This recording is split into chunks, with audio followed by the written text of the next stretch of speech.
On the 26th of January in 2021 this year, it'll mark 5 years of me having my accident. So I've just created this little video of just a compilation of everything that I've gone through and what I'm doing now, just so I can remember and look back and stuff, and just really soak in how much has changed in 5 years and how far I've come. So these images that you're seeing now are just straight after my accident, having the first 2 surgeries, and in this one as well, the final surgery where they had implanted the rod as well as some bolts to keep my ankle and knee attached to it. Now what you're seeing is the first time that I got to see my leg without the bandages and what it'd probably look like for the rest of my life. After 11 days of sitting in bed waiting for the skin graft to start initially healing, I got a consultation with the OTs to see if I could start getting ready to get cleared to get home.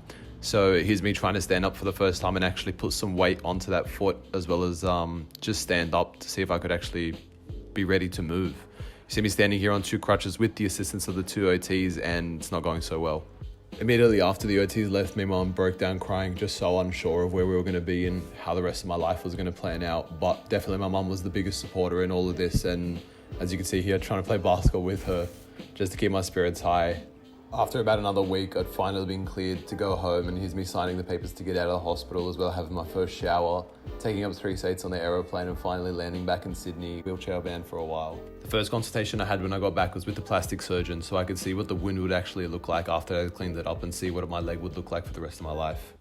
After about 3 weeks or a month, I was walking unassisted for the first time without crutches, or someone else helped me, and as you could see the smile from my face, I was just over the moon, like the amount of freedom that I had just to be able to walk around the house like this.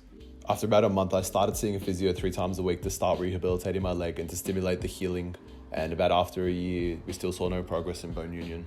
After a whole year of rehabilitation and still no progress, I had to take the next step and take another surgery where I would get a bone graft from the back of my hip to be inserted through the back of my leg into the empty bit of the bone where they would create bone unison.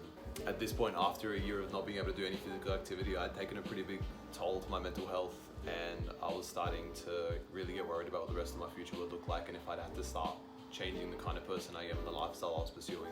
My surgeon had told me that the bone that they take from my hip would probably cause some pains later down the line when I got older, and I just have to take that on the chin and just keep going with it. I was honestly pretty terrified going into this surgery just because I wasn't sure what was going to happen afterwards, if I was actually going to have a bone that would start healing, and what about if I just had pain in my hip now for the rest of my life just because of this surgery. Thankfully though, this is where things started to take a turn for the best. I started seeing a new physio who would eventually become a good friend of mine, and started the journey back to 100% after a long time off. Only 4 months after the second reconstructive surgery, the bone in my leg had started to heal. This is a video of me running around after the final consultation with my orthopedic surgeon and being given the okay to start moving again. You can hear how thankful I am when I tell my mum I can finally run. Mama, good job. Straight after that consultation, I went home and tried to go for a run for the first time in what felt like forever. I tried jumping as well for the first time just to gauge how it felt, and boy, it was weird. The rest of these clips are memories of how important it is to keep movement a part of my life, or how good it is to be able to use my body the way that I actually want to. From chasing sheep in Tasmania to running the mountains in New Zealand and the Australian canola fields, I told myself when I was stuck in bed, unable to move, that no matter what, I'd get back to where I was before.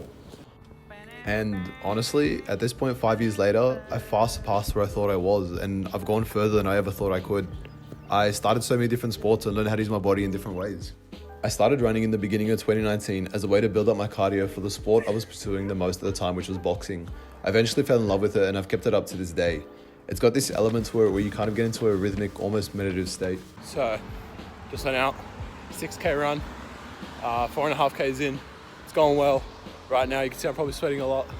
36 degrees today, but it is what it is.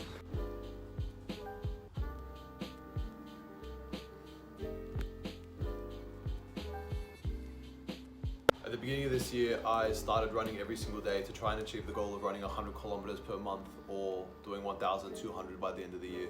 Some other fitness goals I've set for myself by the end of this year: I want to be able to dunk successfully. I want to be able to run a full marathon. I also want to do a sub 20 5K. I can't believe how much has changed over the last 5 years and how far I've come, as well as just the people in my life that have helped me along the way. And I just want to say thank you to everyone if you've been a part of that journey, and I love you all.